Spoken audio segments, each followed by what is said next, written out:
Hi guys.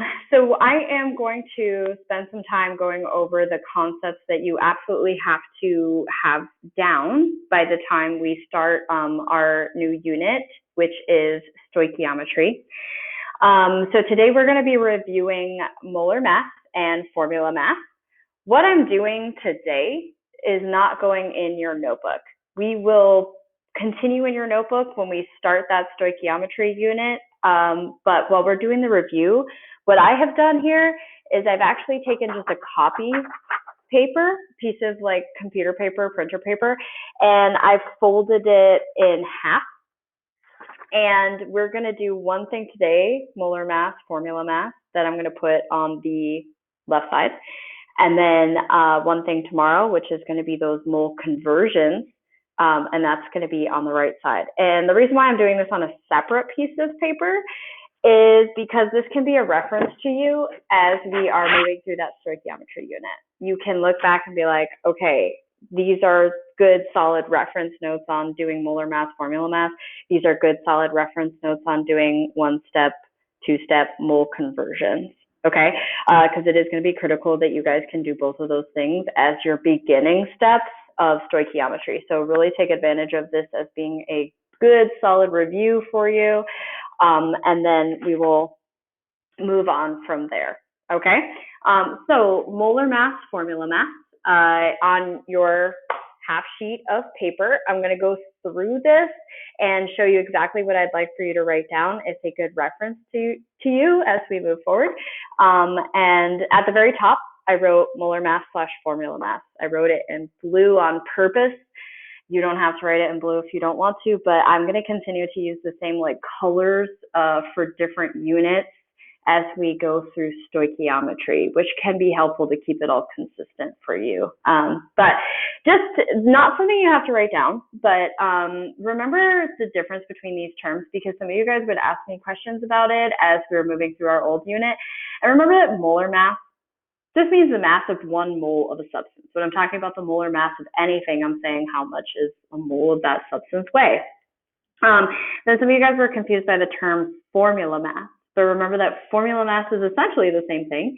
It's just the mass of 1 mole of a formula in specific, okay? So when it has formula mass, it just means calculate the mass of a mole of a formula, okay? So underneath this header on your page, you should write number 1. The very first thing you're going to have to do is correctly count the atoms.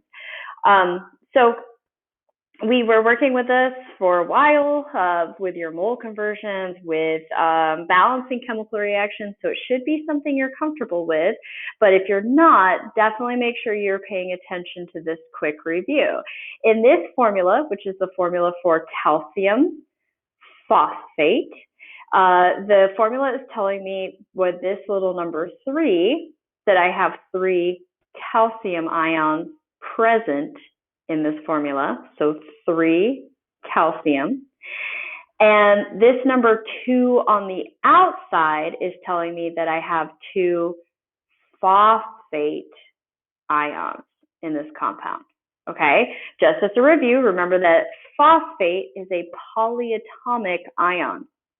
Every phosphate ion is 1 phosphorus and it's 4 oxygen. Okay, so the reason why we have 2 of these molecules is because this polyatomic molecule has a charge of 3 minus. This calcium ion has a charge of 2 plus. So to make the appropriate ratio, I'm going to need 2 of these phosphate ions and 3 of these calcium ions in order to be electrically neutral or to have a 0 overall charge, okay? So if I'm counting the atoms, I'm just taking this number 3 and applying it only to the calcium, okay? Same with this number 4. This number 4 applies only to the oxygen, but this number 2 is applying to this overall polyatomic ion, so that means I'm going to have 2 phosphorus and 8 oxygen, right? So in your notes here, I'd like for you guys to copy that formula down and make sure you're indicating with little arrows that the 3 goes to the calcium, the 4 goes to the oxygen, and the 2 is actually going to go to the oxygen and to the phosphorus. Okay, if you need to pause that, you can, but I'm going to move on. So what we are doing when we count our atoms is I'm going to write down calcium, 3, phosphorus, 2, oxygen, 8, right? That was the count that we had because there's 3 calcium, there's 2 phosphorus. And if there's already 4 oxygen and I've got 2 of that, then that means I'm ultimately multiplying by 2, and I get 8, okay?